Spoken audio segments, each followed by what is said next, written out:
Hi, good morning, everyone. It's Thursday, October 20th. It's like 12:20 a.m. here in Chicago. So I want to speak real quick on Devin Haney again. My previous post did not age well. Haney did eventually say what needed to be heard regarding Paulie Malinagi's comment.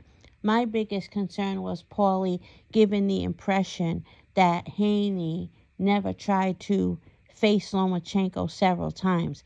Loma didn't want that smoke. And those of us who know, we know that that's how Haney got the belt in the first place, because Loma didn't want it. Then he tried to say he almost tried to imply that he had nothing to do with him getting a franchise belt. And Suleiman, not that his word is gospel, I can't stand him either. Isn't he the one who came out and said, you absolutely did ask for this franchise belt? So whatever's going on there, somebody's lying. But it doesn't even matter who's lying.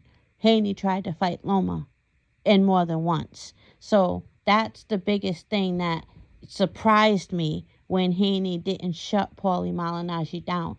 But Haney did another, I don't even know if it was an interview or if he just responded on his own, but Haney did eventually shut Paulie Malignaggi down. So I spoke too soon. I was impatient. I'm glad he said what needed to be said regarding that.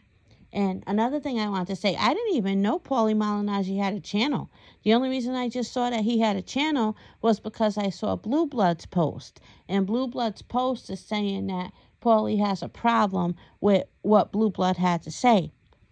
Blue Blood, defended Haney and spoke on all of the, inconsistencies with Paulie Malignaggi's commentary. So Paulie had a problem with it. So that's how I found that Paulie had a page. And what surprised me was that there were so many people in Paulie's comment section that I've never even seen these people before. I've never seen them. There were a lot of people in Paulie's comment section that know Paulie's full of shit. That was good to see. People were shutting him down left, right, and center. People were educating him on Haney.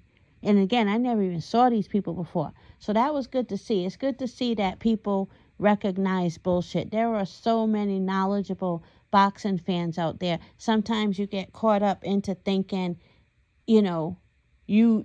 all the good boxing fans, or all the knowledgeable boxing fans, or I don't know, all the righteous, if you will, boxing fans are the people around you, the people that you see. But there's a lot more out there, a lot more. So I was pleased to see that his comment section did not buy into his BS. They were actually either clowning him, correcting him, or just telling him, get it together.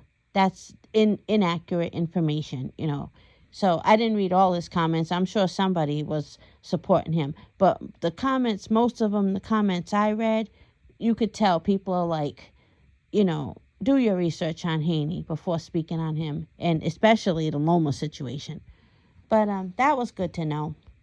But yeah, Haney did clap back at Paulie, and I think he should have, because Paulie made his comment in public, and Haney corrected him in public. So good, especially the whole thing that implied Haney didn't never. Not that Paulie said Haney didn't want Loma, but for him to say he's the one who could have beat you, he's the white boy who could have beat you, it still kind of implies Haney didn't want to see it. Let's see it. Haney called them out several times and didn't get that work. Loma didn't want it. So, I'm glad he responded again. But that's all. Thank you for listening. And salute to Scrapbook Boxing.